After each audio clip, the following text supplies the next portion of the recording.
Guys, Suji നിത്യ life സ്റ്റൈലിലേക്ക് എല്ലാവർക്കും സ്വാഗതം. നമ്മളിന്ന് ഉണ്ടാക്കാൻ പോകുന്നത് എന്താണെന്ന് അറിയോ? പുട്ടാണ് ഉണ്ടാക്കാൻ പോകുന്നത്. പുട്ടിൻ്റെ പൊടിയെ ഞാൻ അതാണ് എടുത്തിരിക്കുന്നത്. പുട്ട് നമ്മൾ നനയ്ക്കാൻ നേരത്ത് ഇത്തിരി ഉപ്പും ആവശ്യത്തിന് തേങ്ങയും ഇട്ടിട്ട് നല്ല രീതിയിൽ വെള്ളം ഒഴിച്ചിട്ട് നനയ്ക്കുക. വെള്ളം കുറച്ച് ഉപയോഗിച്ചിട്ട് നമ്മൾ കുറച്ച് ഒഴിച്ച് നമ്മൾ നനയ്ക്കാൻ ശ്രമിക്കുക. അല്ലെങ്കിൽ പുട്ടിൻ്റെ പൊടി ഇങ്ങനെ അവിടെ ഇവിടെയൊക്കെ കട്ട പിടിച്ചതുപോലെ ആവും. പിന്നെ നമ്മൾ ഇതിനകത്ത് ചേർക്കാൻ പോകുന്ന മെയിൻ ഐറ്റം നമ്മുടെ പഴമാണ്, ഏത്തപ്പഴമാണ്. പിള്ളേർക്കൊക്കെ ഭയങ്കര ബുദ്ധിമുട്ടായിട്ടുള്ളൊരു സാധനമാണ്. ഇത് തിന്നാനൊക്കെ ഭയങ്കര മടിയാണ്. പുഴുങ്ങിയതാണെങ്കിലും ഭയങ്കര ബുദ്ധിമുട്ടാണ് കഴിക്കാൻ.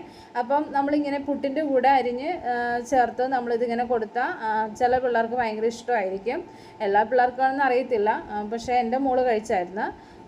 അപ്പം ഇത് നമ്മൾ ചേർക്കേണ്ടതെന്ന് പറഞ്ഞു കഴിഞ്ഞാൽ ലെയറായിട്ട് ഇടണം. ആദ്യം നമ്മൾ തേങ്ങ ഇടുക, അതിൻ്റെ മുകളിൽ നമ്മളെന്താ അരിഞ്ഞു വെച്ചിരിക്കണ ഏത്തപ്പഴം ഇടുക.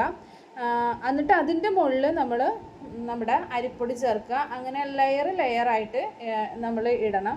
ഇട്ട് കഴിയുമ്പോൾ നമ്മൾ പുട്ടിൻ്റെ ആ ഒരു ഷേപ്പ് കാണാൻ നല്ല ഭംഗിയായിരിക്കും, നല്ല കളർഫുള്ളായിരിക്കും ഗൈസ്. പിന്നെ ആദ്യമായിട്ടാണ് നമ്മുടെ ഈ ചാനൽ കാണുമെങ്കിൽ എല്ലാവരും സബ്സ്ക്രൈബ് ചെയ്യുക, ലൈക്ക് ചെയ്യുക, കമൻറ്റ് ചെയ്യുക, ഷെയർ ചെയ്യുക, എല്ലാം ചെയ്യുക. ദയവ് ചെയ്ത് കാണാതിരിക്കരുത്. വ്യൂ എനിക്ക് വളരെ കുറവാണ്. അപ്പോൾ നിങ്ങൾ കാണുക. ആദ്യമേ തന്നെ സ്കിപ്പടിച്ച് പോവരുത്. അപ്പം എല്ലാവരുമുള്ള റിക്വസ്റ്റാണ് നമ്മുടെ. അപ്പം കാണാൻ ശ്രമിക്കുക.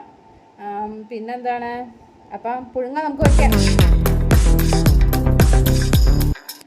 അപ്പോൾ അവൻ ഏകദേശം നമ്മുടെ പുട്ടായിട്ടുണ്ട്. ആവിയൊക്കെ വരുന്നുണ്ട്. ആവി നമ്മൾ നല്ല രീതിയിൽ വരുമ്പോൾ നമ്മൾ ഫ്ലെയിം കുറയ്ക്കണം. ഫ്ലെയിം കുറച്ചിട്ട് വേണം മേളത്തെ മൂടി മാറ്റാനായിട്ട്, അല്ലെങ്കിൽ നമുക്ക് ആവി കയ്യിലടിക്കും.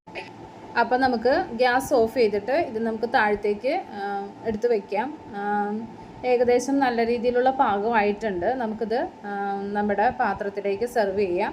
കണ്ട അടിപൊളി നമ്മുടെ പുട്ടിൻ്റെ ആവിയങ്ങ് പറക്കണത് കണ്ട.